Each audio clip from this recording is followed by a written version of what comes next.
Medonho Alho Episódio 36. 5 histórias de fantasmas reais. Casa Não Tão Doce, Parte 1. História 1. A Assombração nas Sombras. Yati sentou-se na beira da cama, o frio penetrando em seus ossos, apesar do calor sufocante da Malásia lá fora. Ela olhou para o relógio. 1h45. A casa estava em silêncio, mas uma estranha tensão pairava no ar. Ela se virou para sua ajudante, Aiza, que estava parada na porta, os olhos arregalados com uma mistura de medo e confusão. Senhora, posso dormir no seu quarto esta noite? A voz de Aiza tremeu. E a tia sentiu, com o coração batendo forte. Sim, claro. Ela não conseguia se livrar do desconforto que se apoderou de sua casa. Naquela noite, Yati, Aiza e os 2 filhos de Yati se amontoaram no quarto dela, buscando conforto em números. Na manhã seguinte, Yati perguntou a Aiza se ela havia sentido algo incomum. Aiza hesitou antes de admitir. Senti como se algo tivesse passado atrás de mim, como uma brisa.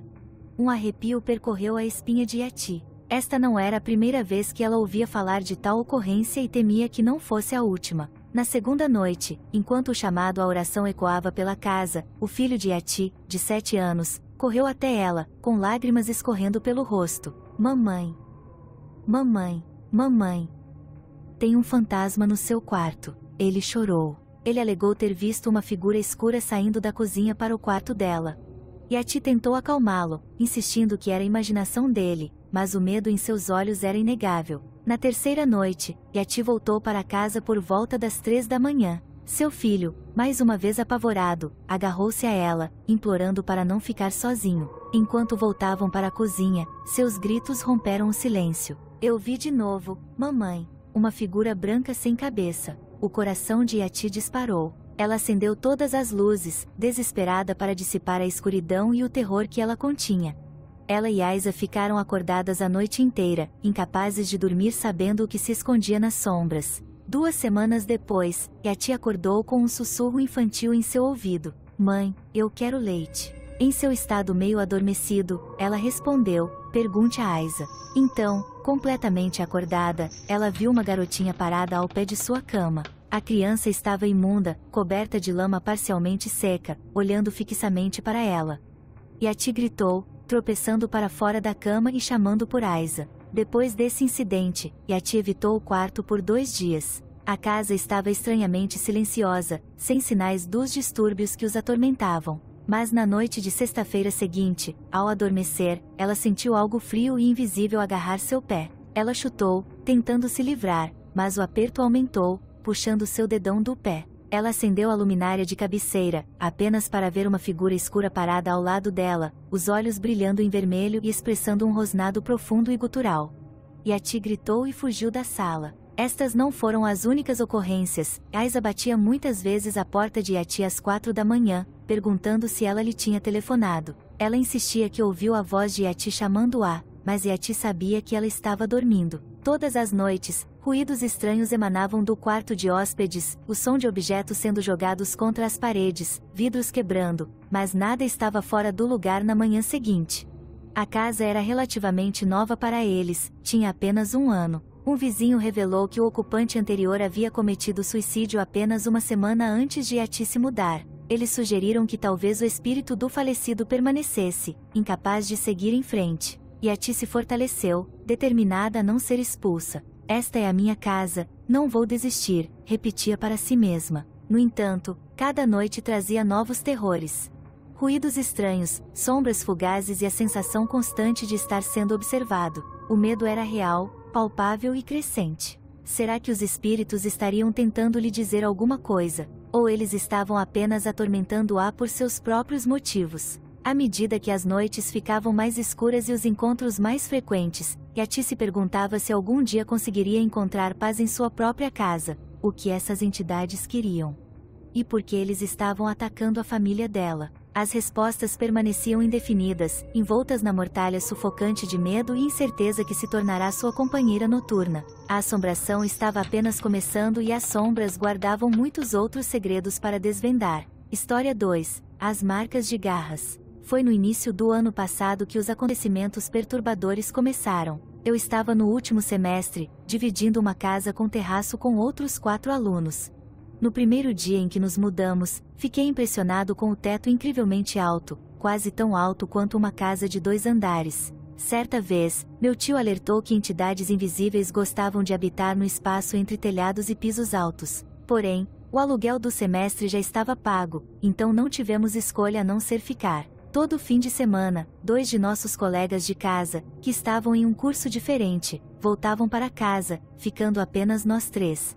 Uma noite, estávamos todos estudando juntos na mesa de jantar do corredor. Eu estava de frente para a porta da cozinha, enquanto meus amigos ficavam de frente para a entrada principal. Estávamos profundamente absortos em nossos cálculos quando, de repente, um barulho alto veio da porta da cozinha, levando à área de serviço. Meus olhos se arregalaram enquanto eu olhava para a porta. Que barulho foi esse, mana? Um dos meus amigos perguntou. Balancei a cabeça, mas sabia que era a estrutura da cama de ferro encostada na máquina de lavar que havia caído. Mana, vamos dar uma olhada, meus amigos insistiram, com os rostos cheios de medo. Lentamente, caminhamos até a cozinha. Como mais velho, assumi a liderança, pegando uma faca nova que havíamos comprado na loja naquela tarde. Quem está aí? Eu gritei, tentando parecer corajoso.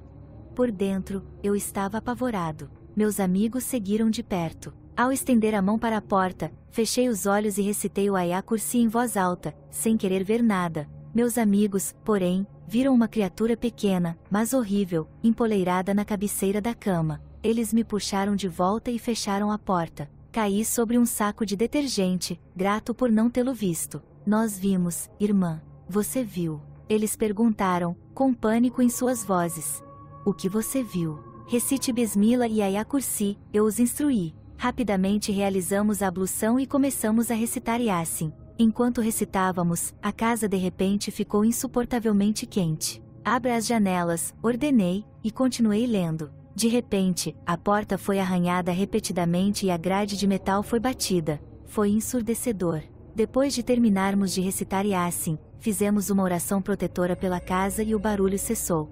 Na manhã seguinte, depois da oração da madrugada, inspecionei a porta da frente. Os arranhões de 3 garras eram inconfundíveis. Eu temia a reação do proprietário aos danos. Fui verificar a área de serviço e encontrei a estrutura da cama de volta à posição original. Pensei muito, pensando que talvez as entidades estivessem com raiva porque havíamos entrado na casa sem pedir permissão. Talvez eles estivessem apenas tentando nos iniciar. Desde aquele incidente, nunca deixamos a casa vazia por mais de 3 dias. Se precisássemos ir para casa, nos revezávamos para garantir que alguém estivesse sempre lá. Mas a casa nunca mais foi a mesma. Todas as noites, ruídos estranhos enchiam o ar. Sombras moviam-se nos cantos da nossa visão. A casa rangia e gemia como se estivesse viva, observando-nos, esperando. O que havíamos perturbado naquela casa? Eles estavam tentando nos dizer alguma coisa ou apenas nos atormentando para se divertir? O ar estava denso de pavor, e cada rangido, cada sussurro parecia ser um lembrete da presença invisível que compartilhava nosso espaço. Nunca encontramos as respostas, apenas mais perguntas. As noites eram longas e cheias de medo, e a presença da entidade pairava sobre nós. As marcas de garras eram um lembrete constante do terror que vivia conosco, uma mensagem silenciosa, mas poderosa, vinda das sombras. E assim esperamos, esperando pela paz, mas preparados para o pior, sabendo que a assombração estava apenas começando. História 3, O Seguidor das Sombras. Meu nome é Nabila, e esta é minha história de terror, um relato de acontecimentos que ainda me assombram até hoje. Tudo começou quando eu estudava numa universidade pública na costa leste de Malaysia. A vida era normal, até mundana, até aquela noite fatídica. Como estudante, era comum eu ficar no campus até tarde da noite, um hábito que carreguei desde a graduação até o mestrado. Certa tarde, minha amiga Aina e eu decidimos trabalhar em nossa tese até às 22 horas. À medida que o dia se transformava em noite, decidi realizar minhas orações de azar. Enquanto fazia minha ablução, tive uma sensação inexplicável de estar sendo observado. Quando olhei no espelho, vi uma figura negra saindo correndo pela porta do banheiro. Assustado, me virei, mas não havia ninguém lá. Afastei a sensação estranha e continuei para a sala de pós-graduação. No caminho até lá, senti como se algo estivesse me seguindo. Acelerando o passo, ignorei a sensação e juntei-me a Aina para continuar nosso trabalho. Eu não mencionei meu encontro para ela. O tempo passou e, Antes que percebêssemos, eram quase 23 horas. Arrumamos nossas coisas e voltamos para casa. Achei que o incidente no banheiro foi uma ocorrência única. No entanto, quando cheguei em casa, as coisas ficaram mais sombrias. Senti uma presença sinistra me observando do andar superior da nossa casa. Meu quarto ficava no andar de cima e sempre que eu estava lá embaixo, muitas vezes via uma figura sombria descendo a escada. Quando me virei, não havia nada lá. Isso continuou por dias e fiquei cada vez mais paranoico. Determinado a entender o que estava acontecendo, decidi buscar orientação espiritual. Certa noite, acordei cedo para as orações de Kion, na esperança de algum insight divino. Após minhas orações, adormeci e tive um sonho vívido. No sonho, vi um menino de cerca de 5 anos. Ele estava sem camisa, o corpo coberto de terra, com cabelos curtos e quase raspados. Ele usava calças feitas de casca de árvore, amarradas na cintura. O menino me seguiu por toda parte, silencioso, mas persistente. No mesmo sonho, vi 2 mulheres. Um era adolescente e o outro era mais velho. Eles seguraram as mãos do menino, com expressões vazias e ilegíveis. O sonho terminou, deixando-me com uma sensação avassaladora de tristeza e saudade, como se eu sentisse muita falta de alguém, embora não soubesse quem. No dia seguinte, visitei um hostais que realizou uma limpeza espiritual em mim. Apesar de seus esforços, minha condição piorou. Eu não conseguia dormir à noite e estava constantemente nervoso.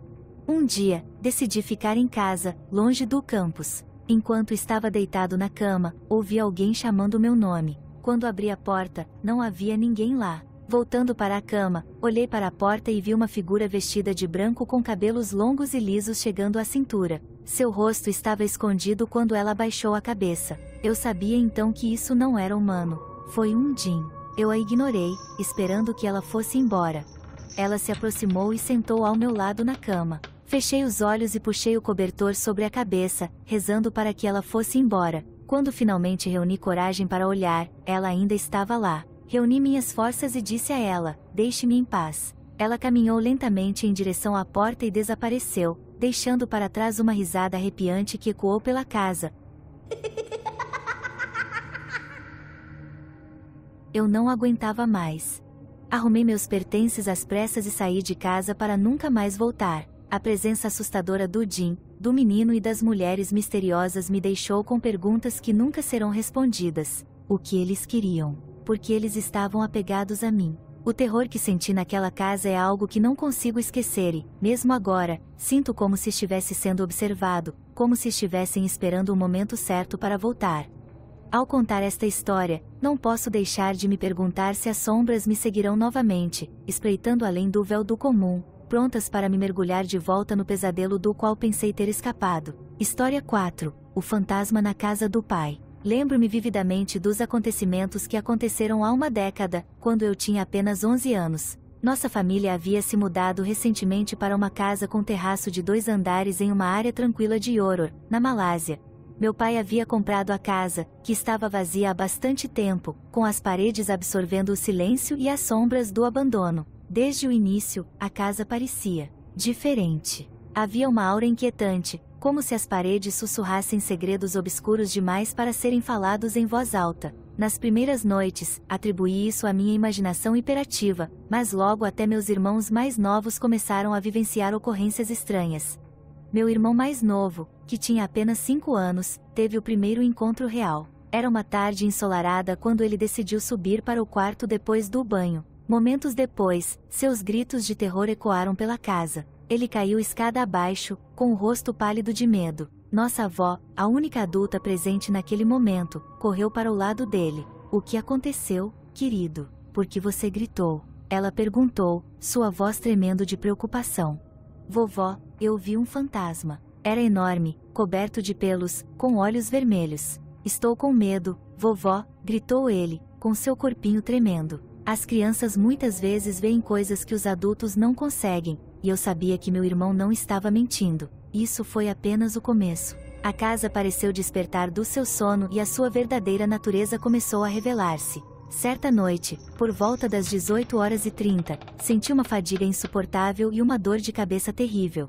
Desabei no sofá da sala, entrando e saindo de um sono agitado. Enquanto estava ali deitado, ouvi minha mãe, meu tio e minha tia voltarem do trabalho por volta das 19 horas. Meu tio, reclamando de dor no pescoço, pediu uma massagem à nossa avó. Enquanto ela massageava seu pescoço, ele de repente caiu na gargalhada incontrolável, alegando que fazia cócegas como se alguém estivesse fazendo cócegas em seu pescoço. Nossa avó, que conhecia algumas orações para afastar os espíritos, começou a recitar versículos do Alcorão. Ao fazer isso, minha mãe começou a rir loucamente, apontando para nossa avó. Minha tia começou a se debater, como se alguém a estivesse sufocando, arranhando seu pescoço como se tentasse remover um laço invisível. Um por um, fomos vítimas de qualquer força malévola que habitava a casa. Eu me peguei segurando minha própria garganta, com lágrimas escorrendo pelo meu rosto, mas não tinha controle sobre minhas ações.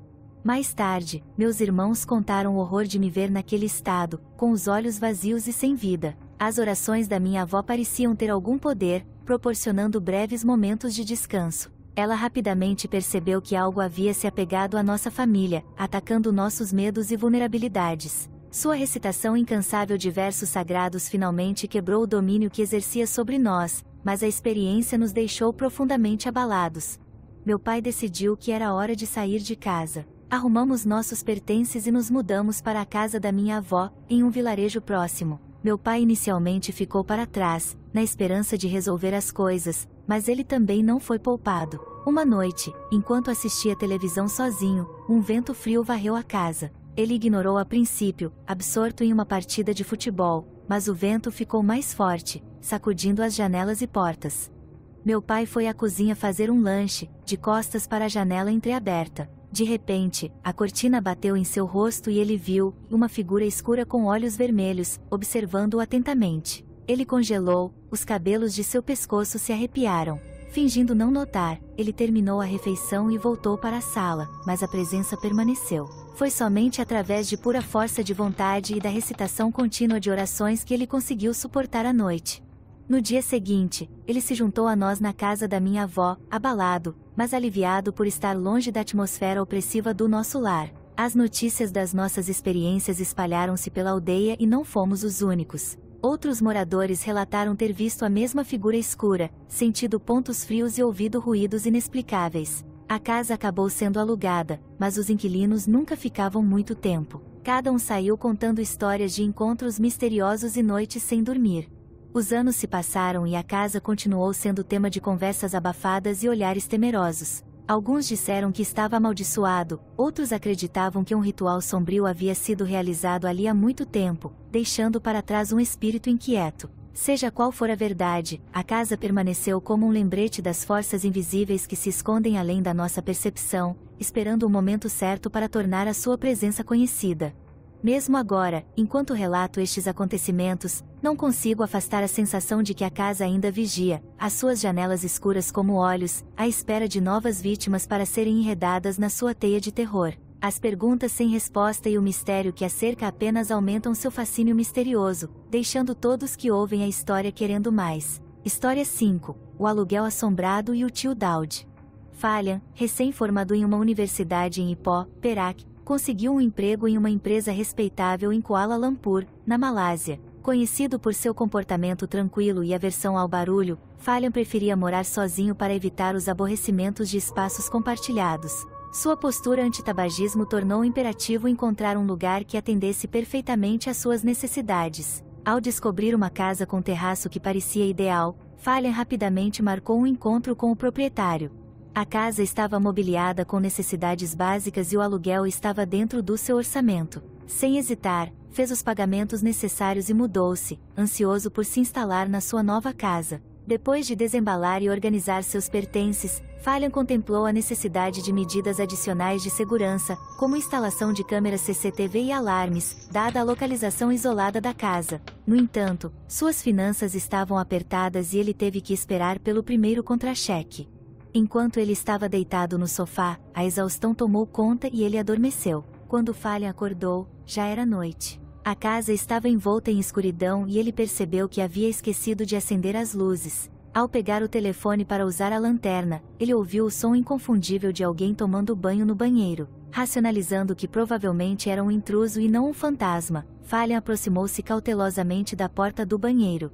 Ele gravou um vídeo com seu telefone, mas para sua surpresa, a gravação não mostrava ninguém dentro do banheiro, apesar do som de água corrente. Em pânico, Falion tropeçou e caiu, apenas para notar uma figura semelhante a uma mulher com derrame cerebral debaixo da mesa de jantar. Paralisado de medo, ele gritou até que um forte tapa o trouxe de volta à realidade. Diante dele estava um homem de meia-idade, Tio Daud, que se apresentou e garantiu a Falion que não havia nada com que se preocupar.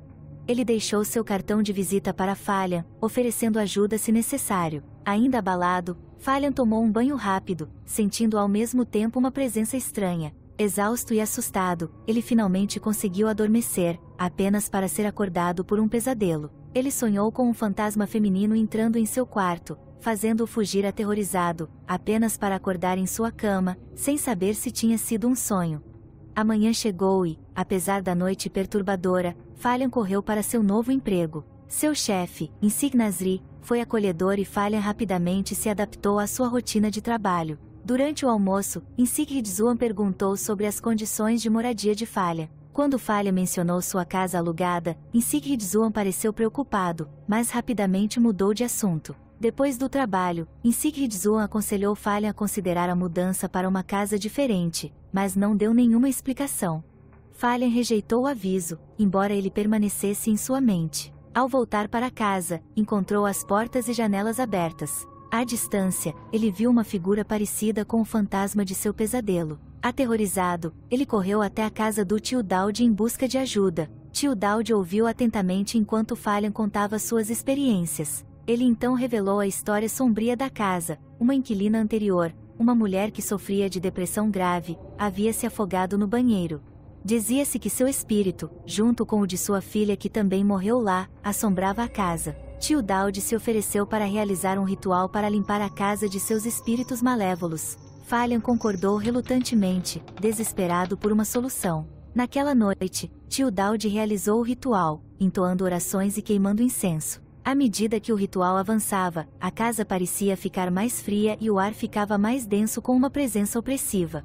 De repente, a porta do banheiro se fechou e o som da água correndo encheu a casa. Tio Daud continuou seus cânticos, pedindo a Falion que permanecesse calmo. Um grito arrepiante ecoou pela casa, e a figura fantasmagórica da mulher apareceu, com os olhos cheios de tristeza e raiva. Ela estendeu a mão para Falion, mas antes que pudesse tocá-lo, as orações do Tio Daud atingiram um crescendo e o espírito se dissipou no ar. Exausto e abalado, Falion agradeceu ao Tio Daud pela ajuda. O homem mais velho avisou que, embora os espíritos estivessem temporariamente subjugados, eles poderiam retornar se fossem provocados. Falion sabia que não poderia continuar morando na casa e, no dia seguinte, começou a procurar um novo lugar para ficar. Ao arrumar seus pertences, encontrou o cartão de visita do Tio Daud e decidiu visitá-lo uma última vez para expressar sua gratidão. Porém, quando chegou à casa, ela parecia abandonada e decrépita. Confuso, Falion perguntou a um vizinho sobre o Tio Daud, apenas para ser informado de que essa pessoa não morava lá há anos. O sangue de Falion gelou. Ele percebeu que Tio Daud poderia ter sido outro espírito inquieto, que de alguma forma o ajudou a escapar das garras da casa mal assombrada. Com o coração pesado, ele foi embora, para nunca mais voltar. A provação deixou Falion com uma sensação persistente de desconforto, um lembrete constante das forças sobrenaturais que existem além do véu da nossa compreensão. Embora ele tenha encontrado um novo lugar para morar e tentado seguir em frente, as memórias do aluguel mal assombrado e da misteriosa intervenção do Tio Daud o assombraram para sempre, deixando-o com mais perguntas do que respostas. O fim.